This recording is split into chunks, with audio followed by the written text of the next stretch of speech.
Hey out there, you hopheads and you malt brains. You're listening to Drinking Socially, Untappd's official podcast and your inside look at what's happening in the Untappd community and the world of beer. Now this episode, pretty special. It's brought to you by Firestone Walker. Born in a humble shed on the back 40 of the family vineyard, Firestone Walker is a California beer company like no other, founded by two brothers-in-law who simply wanted to make the perfect beer. And they've been doing that, just that, actually more than that, for 25 years. So remember, like, subscribe, follow us. Make sure you don't miss out on all the exciting interviews we have coming up, a bunch of exclusive badges, all these cool things happening, well, some of them today. So let's talk about that. So I think it's pretty safe to say we have all been under the spell of the IPA for a while now. For me, it was first like English-style IPAs, then it was West Coast, and then it was session IPAs, and then IPLs for a little bit, and then brewed IPAs for an even shorter period of time. A bunch of others I'm sure I'm forgetting. The black IPA, Wookie Jack. Maybe I'll ask Matt about Wookie Jack today. We'll see. But, and of course, the haze craze that is New England style IPA that we're kind of living in the middle of right now. And every time I feel my taste buds screaming for a break from hop burnout, another kind of IPA pops up, and I just need to try it. I really can't escape them, but I feel like I don't really want to. I have to admit, though, sometimes I just find myself standing in front of the IPA cooler at my local bottle shop with no memory of how I got there. Almost like I was drawn there by something, like I was hypnotized to find the closest IPA near me anytime someone said the word beer. I guess I'm not alone. So Firestone Walker must have picked up on this connection craft beer fans have to IPAs, as well as, created the perfect name for the phenomenon, Hopnosis. And it's not only a new word, it's much more importantly a new IPA. So Hopnosis is out now. We're going to drink it tonight. And it gets better still. You're not just going to have to listen to me guess about what is in this beer and why it's awesome. We actually have Merlin with us tonight, who knew a thing or two about hypnotizing. But if you don't know what I'm talking about the Brewmaster extraordinaire, Matt Brynildson. That's right, the 6-time winner of Brewer of the Year at the Great American Beer Festival. He's a wizard. He's the magic behind Firestone Walker's amazing beers, and he is going to blow our minds tonight. Super excited. And to even add to the excitement as if I could, I want you to do your drum rolls at home, because tonight's co-host is none other than the executive vice president of product at Untappd and the original Drinking Socially co-host, Kyle Roderick. He's back, everybody. Kyle! Hey, Harrison. Oh, my God. I can take a breath. I know. Welcome back. I want to give you a little bit of a break after all that. Super, very excited to be here. Excited to be drinking beers with you. It's been a little while. I know. It's been too long, but we don't have to wait much longer. So I teased this a minute ago, and we're going to bring Matt on in just a moment. Before we do, though, let's talk about this badge. So obviously, It was amazing beer. We're going to talk a ton about that. Everyone sitting at home, holding it in their hand. There's a badge tied to this beer. So let's tell the people a little bit about it and how they can get it and all that cool stuff.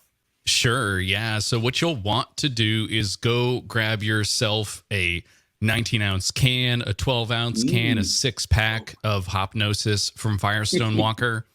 And check in at least one of these beers. You're going to check in probably more than that over the course of the year, but check in at least one, and then you are going to earn the Hopnosis badge. This is between March 1st and 31st. So if you're listening to this the day it comes out, you only got 15 days. So go get one.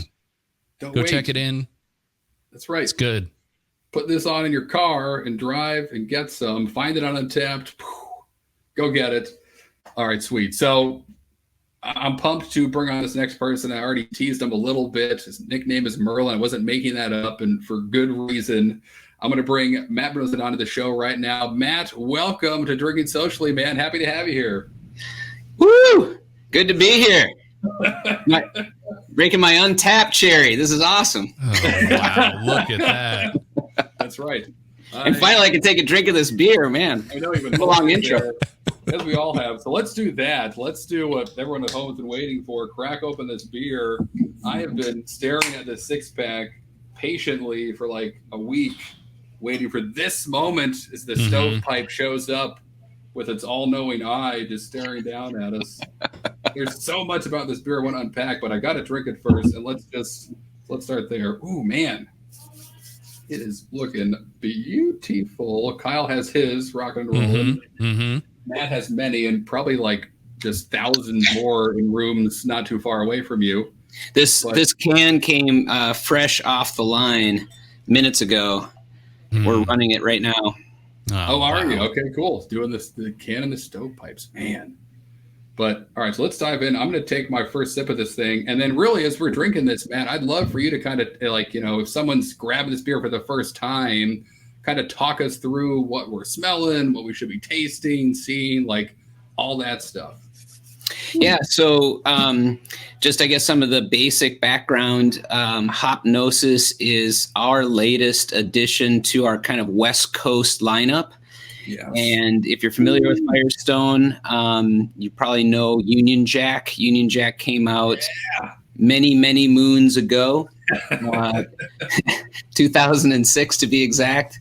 And in fact, that was a bright West Coast beer inspired by many of my idols like Vinny's, Pliny. Sure. The beers of West Coast here in Nevada. Even a few Midwest players. I hail out of the Midwest and brewed for Goose Island, and I'm a huge fan of a bunch of the great IPA brewers of the Midwest as well. But, and you roll the clocks forward, just talking about our West Coast IPA portfolio. After Union Jack, which is still in the portfolio, we came out with Luponic Distortion. Yes. Which was in many ways our vehicle for exploring new hop cultivars that didn't fit into our existing portfolio. Right. And we were changing the hops up on that at first quarterly and then maybe 3 times a year. And we blew through a ton of amazing hops. We blew through hops from the Southern Hemisphere, South Africa included, a lot of German flavor hops, everything out of the Pacific Northwest that we could get our hands on, including a lot of experimental varieties. It really, in many ways, it was our way of experimenting with hops and going live. And we went 19 revolutions or 19 different hop blends before the end of 2021. And we pulled it out of the lineup to make room for this beer. I actually like drinking out of this Nonic man-sized glass here. Yeah. And so, and not to get too geeky, but you notice right away when it pours, it is ever so veiled. It's not as crystal bright as Union Jack or Luponic, right? Because we finally chose to kind of man up and not run this thing through the polish filter. So this is a centrifuge only beer. Okay. So it's actually getting the same treatment as Mind Haze, Double Mind Haze, and our Hazy family of beers.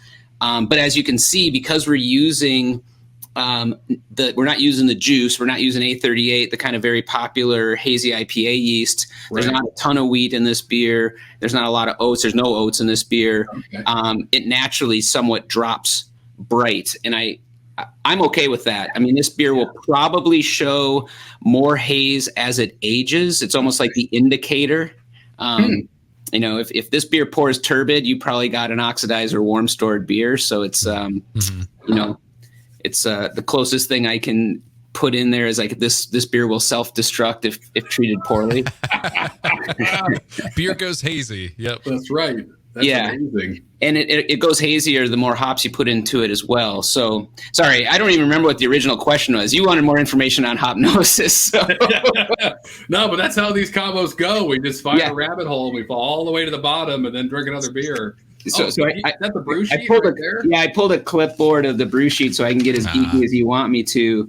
But, the malt bill is in many ways inspired by what we were doing during the Luponic Distortion years. And that beer was 5.9% alcohol. This beer has more malt in it. It is 6. Right. 6.7. Yeah. Really sweet for hoppy beers. I feel like, Union Jack started out closer to 7.5 and we started backing it down closer to 7 just because of the drinkability and the way the hops played off of that ABV. And And this is a relatively well attenuated beer. So, purposely, we don't want a lot of malt sweetness. But the malt bill includes our base pale malt, domestically produced. It has a little bit of white wheat that creates this really nice foam. You can see all the lace in the glass, and that's really awesome. A little bit of Carapils in Munich, which is a little bit old school, and I get some shit from other new school brewers who are trying to leave those grains out. But in my mind, it helps back up what is pretty plain domestically produced pale malt. It just adds a little touch of biscuit, a little touch of sweetness to make it complex and interesting. But really the base of this beer should really be all about just being a canvas for splashing hops onto. And that's probably what people are more interested about when we talk about, what's going on here. And I'm his friend Evan down at Green Cheek. I spend a lot of time talking to other IPA brewers like Vinny at Russian River.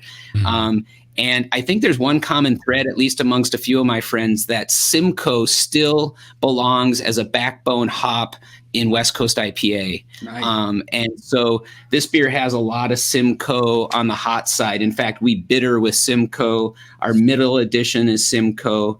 And we even add some Simcoe in the whirlpool on this beer. So, in terms of like the foundational hopping piece, Simcoe is really what it's all about. But we couldn't help but splash a few new school hops in there. There's some Talus, and there is some, which is a new name for an experimental hop that we've been playing with for a long time. In fact, Firestone sponsored some of the first fields of Talus that were grown. Oh, wow. And then I just can't help myself. And some of this is just my love for and absolute. I'm just fascinated by all things German brewing and German raw materials. And I've gotten really into some of the new cultivars coming out of Germany. And Kalista is a hop that we use in Mind Haze. And we decided that could be a great addition to this beer. It's actually quite low in alpha acid, high in hop oil, works great late in beers where you want to pack in a lot of hops, but you don't want a lot of bitterness. And it has its own kind of soft fruit and almost tropical like characteristic, but it's a fun hop to play with. I don't think there's a lot of brewers deploying Kalista and West Coast IPA. Yeah. And then, the little secret, and we don't really make a big deal out of this, but I think it's cool, is that we don't use our house ale yeast for this beer like we do on all our other West Coast beers. We deployed the lager yeast in it, but we are not following what I would call cold IPA protocol. Okay. Kevin Davies making some great beers, and I love that whole notion. And the reason why we don't call it cold IPA and we still stick to the West Coast notion is we're really trying to get as close to that classic West Coast, Chico or American ale yeast character without using it, and we love our lager strain. It's what we produce Pivo and Cerveza and some of our other lager beers. And when we warm ferment it, we get a characteristic very much like American ale yeast. And, after I've been at Firestone for 20 years, I've made so many beers with our house ale yeast. I decided I just wanted to make an IPA with a different house character, and deploying the lager yeast in it really, really brought it all together for me. Yes. And so that's a little twist that we don't talk about as much. But amazing. And was that just you kind of shot in the dark, or were there a couple smaller pilot batches? Like, tell me about the process of going, lager. This actually goes way back to some late night too many beer evenings with Vinny at Russian River, where we kept talking about the fact that our lager beers always had better shelf stability, and our pilsners that also are highly hopped and dry hopped always last longer. They always have a better shelf stability than our ales. And it's largely, not again to get too scientific or beer geeky on you, ale yeast does not produce any SO2. There's no metabisulfite, SO2 is sulfur dioxide produced by ale strains. It's one of the differentiators, whereas lager yeast, especially 3470, that's kind of the classic Pilsner and German lager yeast for Helles, produces enough SO2 that it acts as an antioxidant. And so a dream of ours was always to somehow figure out how to deploy these yeasts such that it would make hoppy beer last longer. And so we've actually experimenting with that for many years now and making a lot of great beers and just not telling anybody. Just like, yep, that's another IPA, and can you tell a difference? And so after a few years of trial and error, we decided to go live, so to speak, or do a production brew in that way. We've done IPLs and stuff like that in the past, but those are cold fermented and definitely have a lager characteristic. Sure. Yeah. So this one's, what are you fermenting this at about? We're gonna go a little geeky. If you I'll tell you exactly. We cool in relatively low for an ale, closer to say 12 or 13 degrees Celsius would be warm for a lager, but cold for an ale. But we then free rise up to a temperature that's closer to ale temperatures, and something closer to 18 or 19 degrees Celsius. Wow.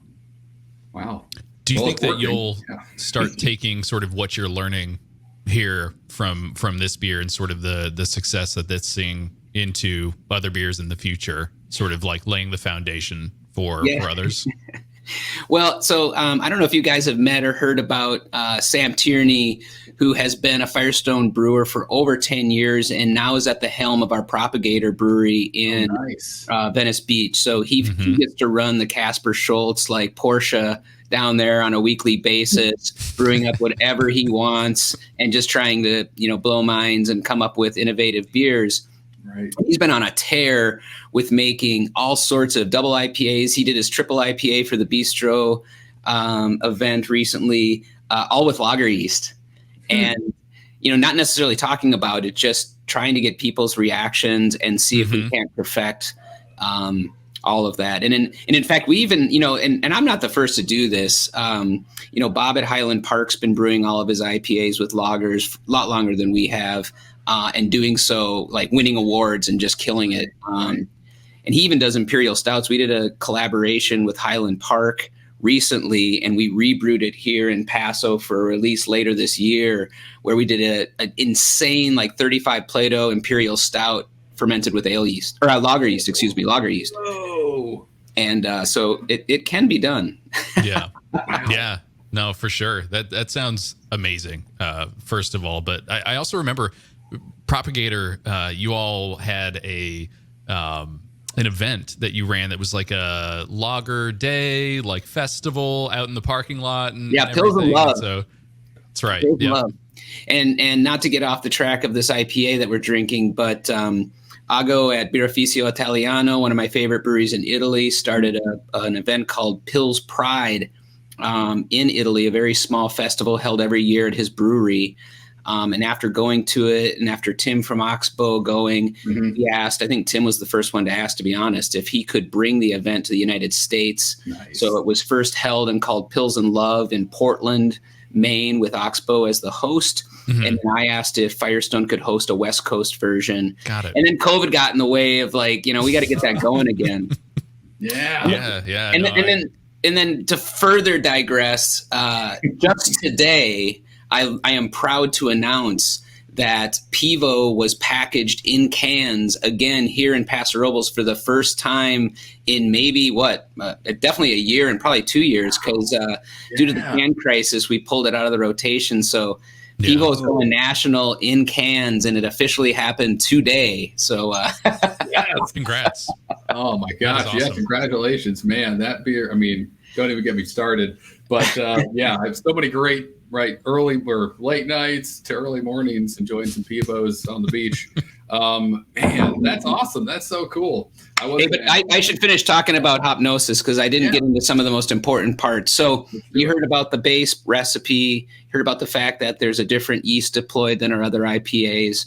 But probably the most important part, and what we got most excited about, was, I don't know if you follow Firestone work, we're not even a fast follower when it comes to trends and new things that are happening. We tend to be a little bit more slow and methodical in our adoption of whether it's a new raw material or a new beer style or whatever's happening.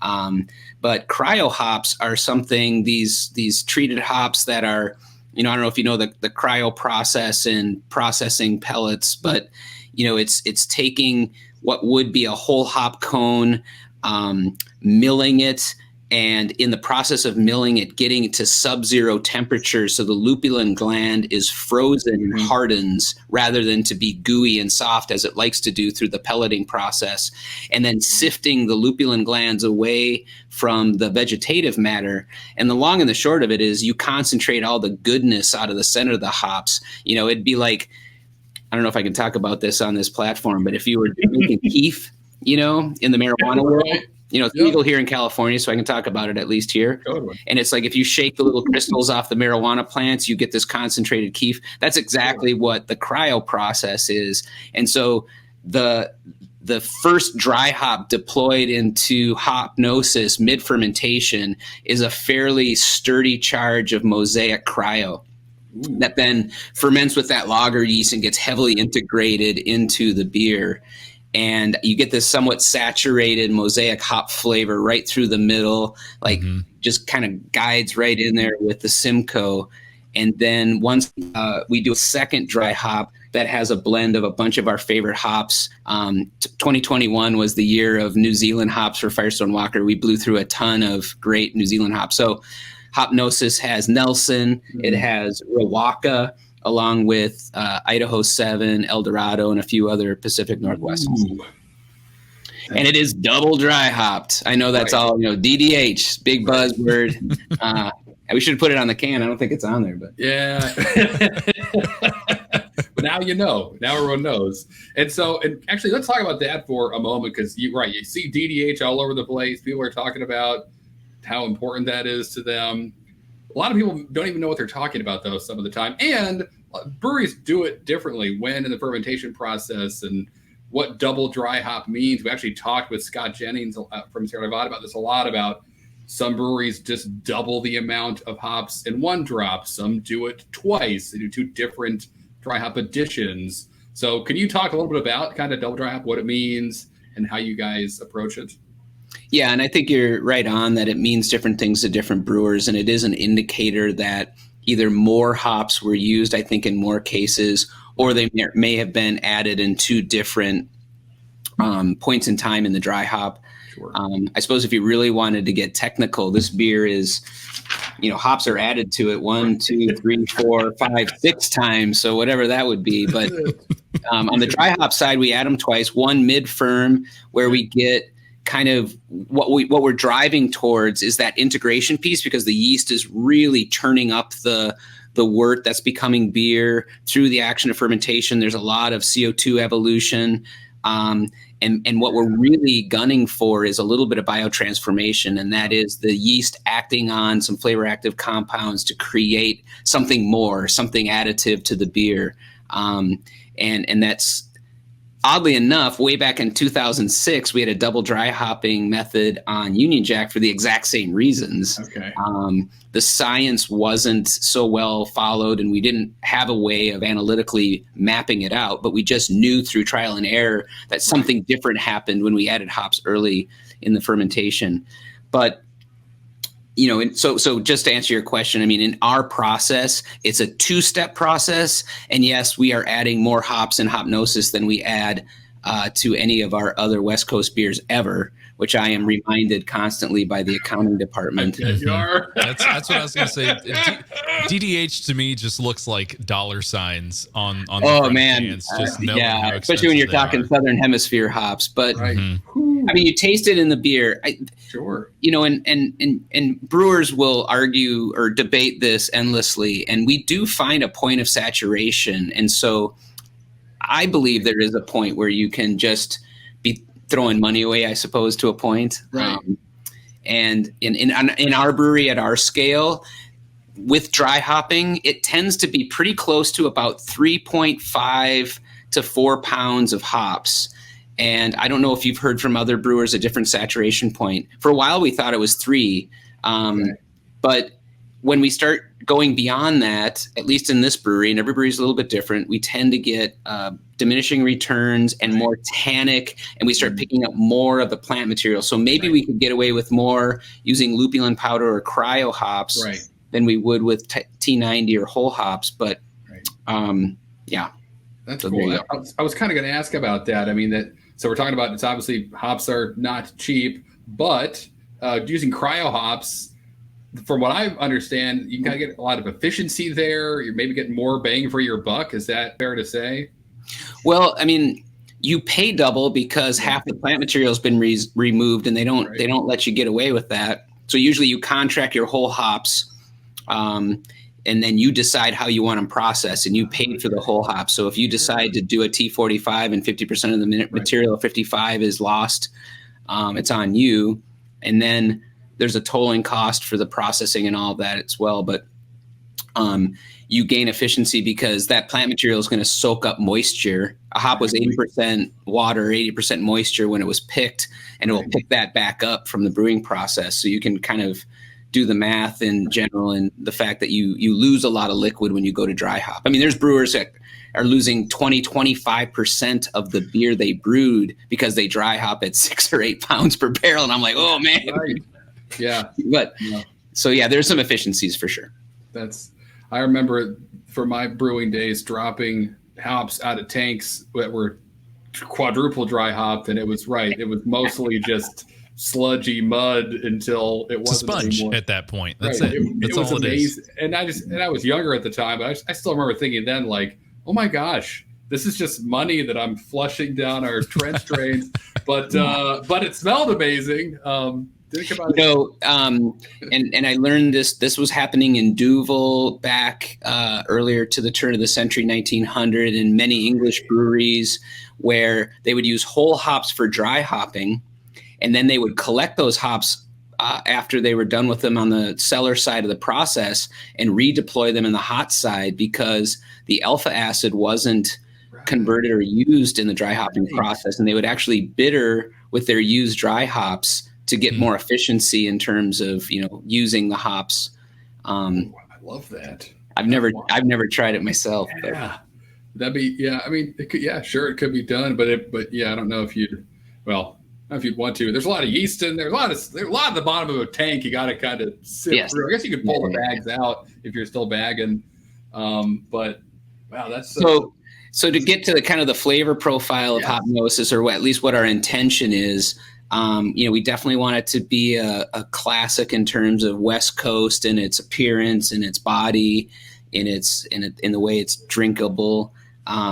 We want a lot of Pacific Northwest hop character, but I think what we've all learned, and you probably hear this from a ton of brewers, is that we've lowered the bitterness, because it's not necessary to just this isn't a bitterness war or an alcohol war. Right. It's about balance and drinkability, and maybe that's the one thing that all of us learned through the haze craze, was that sometimes you don't need a lot of bitterness. You just need to get a lot of flavor and character and carry the beer that way. So, it's this balance between alcohol, bitterness, not being too high, and then just a massive amount of terpenes and thiols and everything we love from hops. And now that we have all these new hop cultivars to draw from, rather than being like piney and resinous and just unbelievably bitter, we now have these fun, soft fruit and tropical characteristics. And that's what New Zealand hops or Southern Hemisphere hops bring to the table, is this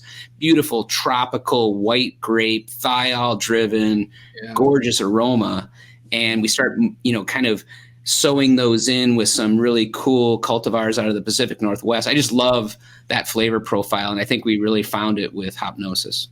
Absolutely. Yeah, I think you did. And so you touched on it a minute there, Matt, but let's talk about that. So I hate to say it, but I feel like every time I open an IPA and I pour it out and it's not hazy, I'm like, what? Did I pick the wrong thing? Did I have that moment where I'm like, what did I do wrong? Right. What is this? And then I realized it's, I've seen a West Coast IPA before, but let's talk about that. So like, we are living in haze craze land, and yet here's this beautiful, amazing West Coast IPA. Are they like enjoying, and I see more and more of them now. Are they coming back? Like the 21-year-old who used to drink, what was it? Green Flashes, West Coast IPA all the time. Like is wanting that again, the IBU attack. But let's talk about that. What have we seen in terms of like the West Coast IPA return? Do you think it can happen? Yeah, no, I mean, from the brewer's perspective anyway, and I kind of see it through the prism of the eyes of the brewer. And when I go and hang out with brewer friends, well, it's like 2 weekends ago, I was down at Green Cheek and sat with Evan, and he didn't bring me one hazy IPA to taste, you know. And when he sent me home with cans, he sent me home with West Coast and Pilsner. Nice. You know, and so that just says a lot. I think that in terms of the brewer's curiosity, Right. Definitely the pendulum has swung back to West Coast. Obviously, you've seen the pendulum has swung towards lager beer is what brewers prefer to make, and we'll just see if the beer lovers out there and, you know, the Untappd subscribers and everybody, you know, play into that, because it's just such a beautiful time in the lager world right now. There's so many great lagers being made out there. And I feel the same things happen with West Coast. You know, there's a few of those old stodgy brewers who never brewed a hazy, and now it's kind of coming back to them. And then there's, you know, a few of us who are like, hey man, this seems like an opportunity. Right. And, you know, I live here in the West Coast. It's playing really well here because it never really left. Right. And I was recently in New York, and I was hanging out with the other half crew, and I noticed on their chalkboard, hazy West Coast, if it's a clear IPA. So it's actually flipped. Whereas before you'd have to say hazy IPA, or people would expect a clear beer. But to answer your question, I do believe that the pendulum is at some level swinging back a little bit to West Coast, and hopefully, you know, we'll see that. If you talk to Scott, you know, they've got, is it called the powder days? Yeah, powder days. We just had last episode. Yeah. Oh man, I'm telling you, great beer, great example of another great West Coast IPA that came out using new school hops. I'm sure using Cryo. It sounds like that's what you're talking about. Yeah. Lowered bitterness. Yeah. You know, so not that dissimilar from what we're trying to do here with Hopnosis. Yeah, that's great. And you I think, go ahead, Kyle. I was going to say, I think, you know, not that bitterness is out, but 2021 was the year that the Untappd community, I feel like, spoke, and they said Pilsner is in the top 10 styles for the year. Right. First time ever. First time ever. Really? First time in 12 years that's one of the top styles. And so I think we're seeing a shift. We are absolutely seeing a shift in style selection and diversity, like across all these different kinds of beers, and it's not just all haze, all fruit, all sugar all the time. So it's good to see. No, it is. And I mean, way back when we launched Pivo, the way I pitched it to our team, you know, the people in the field, was that walk into any craft beer bar, you know, walk into the Tornado in San Francisco, walk into whatever beer bar you're going into, I don't care how many IPAs they're pouring, you got to have a Pilsner handle. You got to have a Helles handle. You got to have something that you start with and end with during your IPA session or whatever it is you're drinking. So, yeah, no, it's good to see it coming back.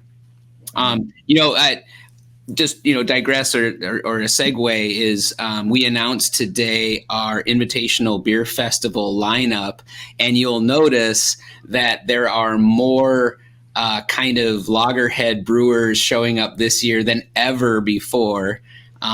We have Eric Toff from Shanram showing up. We've got Kevin Davey, who we talked about earlier, from Wayfinder, coming in.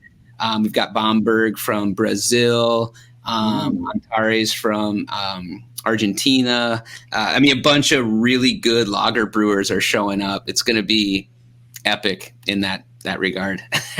Yes, that's exciting to hear. Yeah, I mean, it truly is. Last season, it was kind of for the Drinking Socially, it was the unofficial season of the lager. So we did drew a ton of attention to it. So it's awesome that. And as a brewer myself, those are the beers we drank. And I mean, you kind of shared this story as well, Matt. And so many brewers you talk to are like, we make IPAs all day, but we drink our cream ale, we drink our Helles lager when we're done.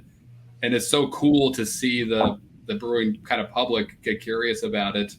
And yeah, now it's cracking. Well, you know, you mentioned that, and we did a collaboration that launched in early January, which was Stevo. First time we put it in the can. That's our collaboration with Russian River, and it's the love child of STS Pills and Pivo. Right. And man, did we get a positive response, and people were so excited. It might have been the fastest sellout in terms of the beer launch that we've ever had. Wow. I mean, it doesn't hurt that Russian River collaborated with us, but I was more encouraged by the fact that it was a lager beer. I agree. I agree right there for sure. Cool. So I mean, this beer is amazing. You're right. So let's finish up with this a little bit. So tasting it right now, you said El Dorado, and I'm like having a love affair with that hop. So now that's like all I'm tasting. But like, I'm picking up for the first time. What should I be hunting for in terms of like nose and taste, in terms of like profile wise? Yeah, so Mosaic for me, when it's on, has a certain amount of stone fruit, but it's peachy. Yeah. Right. There's some tropical element to it, and it has this really round character. It just seems to be a great centering point. I mean, you can brew a really dry beer, use Mosaic, and still get this incredible mouthfeel and just lush characteristic. And I think that's what the Mosaic Cryo brings to this beer. And then really, I just wanted to augment or play off of that with the Southern Hemisphere hops that have a lot of more white grape and tropical, and they're a little more peaky, so I didn't want them to lead. But Nelson, when selected properly and picked at the right time, is just such an amazing hop. Yeah. Rawaka as well. Maybe one of my favorite hops in the world. Is just, it's like, it's just so hard to get your hands on any, reasonable quantity. But yeah, so it's kind of this cool thing. I want there to be plenty of that Simcoe, like remind you of West Coast. Yep. But I want there to be plenty of new school hop. We're really, this is where it's at for us. This is kind of like where West Coast IPA is today. Yeah. And that's pretty amazing. And you mentioned it earlier as well, and I've heard it from other brewers of like, okay, we're moving back, maybe the pendulum swinging a bit more to the West Coast IPA, but with all the lessons learned from the haze craze. And like, that's so cool. And I think a great job of kind of laying that out. It's less bitter. We've got that crazy tropical fruit, but it doesn't look like orange juice. Like, it's different mouthfeel. It feels my teeth like don't hurt. Right, teeth don't hurt. Right, exactly. Mm-hmm. I'm not having my lactose allergic reaction. Like, none of that is happening. You bring up that point. Like, what I love about the hazy IPAs and what got me really excited were the brewers who are bringing the new hops and using that platform to just show them off so well. And it's a combination of how that yeast works with those hops, but hop growers have really responded to brewers' kind of curiosities and desire to have new fruit forward tropical characteristics. There's just so many cool hops out there. I mean, I mentioned it earlier, but Idaho 7's another one that just has such a cool, unique, fruity characteristic. So, I'm so happy that hop's available, but yeah. Heck yeah. This has been so much fun. So let's shift gears a little bit. Tell me, so we just went into the Invitational that's happening for you guys later this year. What else is in store, though, from Firestone Walker in 2022? What else that you can reveal so far? Yeah. I mean, there's a lot. It's never a dull moment here in Paso Robles, but the Invitational is coming up. We're stoked. It hasn't been around for a couple of years because of COVID, and there's a bunch of new breweries in the lineup. I just mentioned a few. I guess the other thing is kind of our lineup of collaborations this year. We started because of COVID times, and our events crews were tight. They were basically grounded by all of that. We couldn't go out and do festivals or events. We started a beer club, and we quickly realized that was a great vehicle for collaboration because one, we could go down to Venice and brew a really small batch, throw it into some really like elite barrels and create some cool stuff. Or we could get back to things that we just haven't been able to do in a while. So I'll just name a few of them off the top of my head. Recently, we had Josh Freem come from Freem Family Breweries. Mm-hmm. And rather than doing a Pilsner, which we would have loved to do, or an IPA, which he probably sells a lot of as well, it was a Saison. And it's a bit of a mixed culture Saison. We deployed 2 Cerevisiae and 1 Brettanomyces strain into it. It was brewed at the Propagator in LA and then tankered up to Barrel Works, where we finished it and we'll package it. It also allows us to do really high carb in a re-fermentation program. So I'm excited about that. I mean, we've got a side project collab coming up. actually, we're going to brew it next week with Corey. He's coming, and we're going to do this ridiculously massive stout that he designed, and we're going to do a party guile and collect all the second runnings for a second beer. Nice. That's cool. The team from the brewery came up a few weeks ago and taught us how to do a fed fermentation a la Black Tuesday type of brew. We put one of those into the tanks. We fed it maple syrup instead of a sugar solution, so that should be really interesting. Yes. Yeah, there's a few more of them, but that's probably plenty for now. There's a lot of cool beers to keep your eyes out for. I know. And I also saw a couple do mind hazes, I think, are in the works as well. Yeah, I mean, and if you know anything about my career, I've been kind of a no fruit, no spice, no nonsense kind of guy. I kind of stick to the classics. But once we got into Hazy IPA, I felt like it was a platform that we could stretch a little bit. So in the last year, we've released a fruited Mind Haze. We used tangerine. Yes. We did a coconut version called Tiki Smash, which turned out really well. I mean, painstakingly, like, sourcing, toasting, and then trying to do these coconut because I won't let them do any extracts. So it's pretty funny. But we're just kind of using it as a platform to have some fun. Whereas kind of in the Hoop Firestone core family, we stick to the water, malt, hop, and yeast kind of almost Reinheitsgebot type of dogma to make sure that there's some real like focus in those beers. But it's like working within that box, right? The creativity kind of comes from figuring out ways to kind of work within that and get clever. I'm not a young man anymore, but we have such a talented team of breweries. I mentioned Sam earlier, but there's a whole team surrounding us that are full of great ideas and have just like, some of them are cocktail mixologists that want to do stuff like that. That's Eric Ponce and Patrick Hayes on our team. There's others that are really into the adjuncted side of things. And I say, well, as long as it's whole and natural, then go for it. So some of it's just standing back and letting the team have some fun. That's fantastic. The last question I have is just totally selfish one for me because I love Wookie Jack and everything Black IPA. If I remember, that's like a Propagator Series beer now. It's probably not coming to the East Coast or.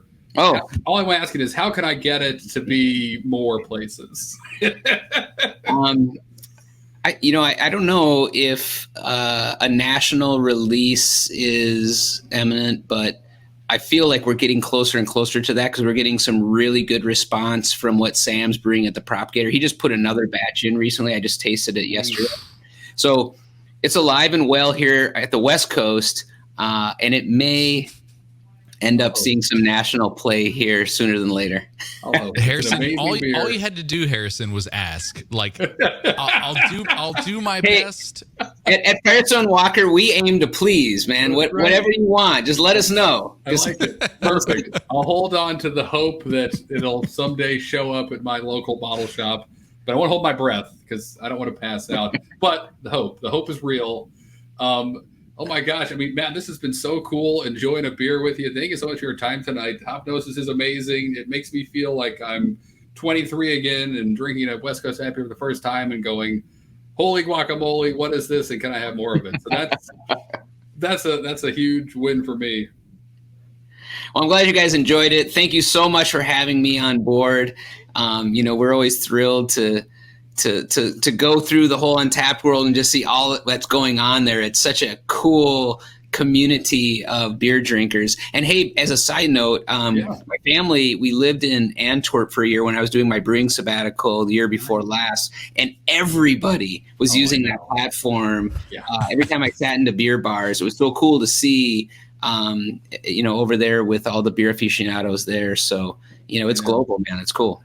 It really is. It's amazing. Belgium, the Netherlands, like there's so many countries that obviously a great beer tradition. And now in the 21st century are discovering Untappd's a great way to enjoy that and kind of take to the next step. So that's cool. You saw it in the wild. I've heard similar stories of people here going to Europe and being like, Untappd is here and everyone uses it. Yeah, you'd be surprised. Yeah, no, it is. It's really cool.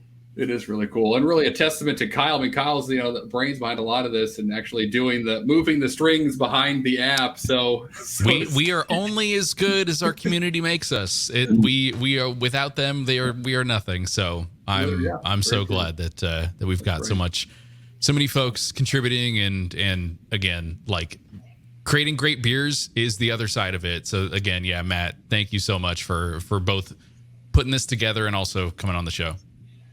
Right on, man. Thanks for having me. Awesome. You got it, man. Have a great one. Yep. Cheers.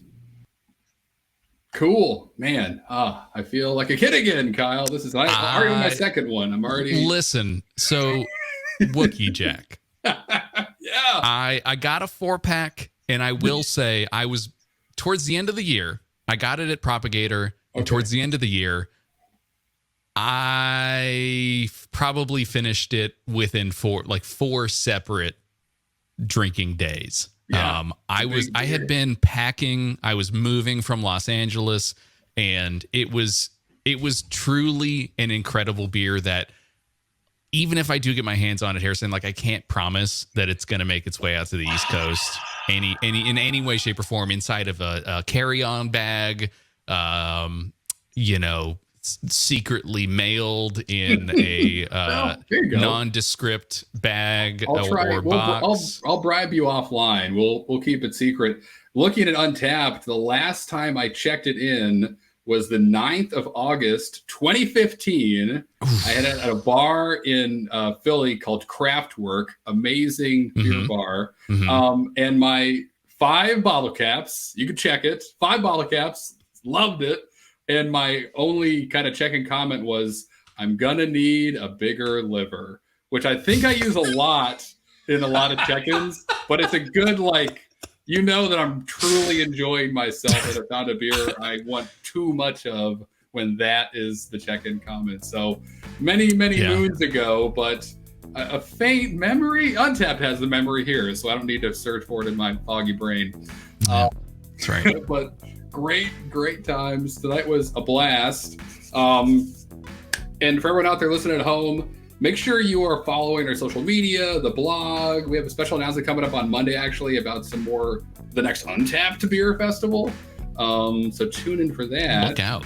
Yeah, look out. And then come back and see us. Kyle and I are going to be talking with the best brewers in the world for really the rest of the season. So try to contain your jealousy.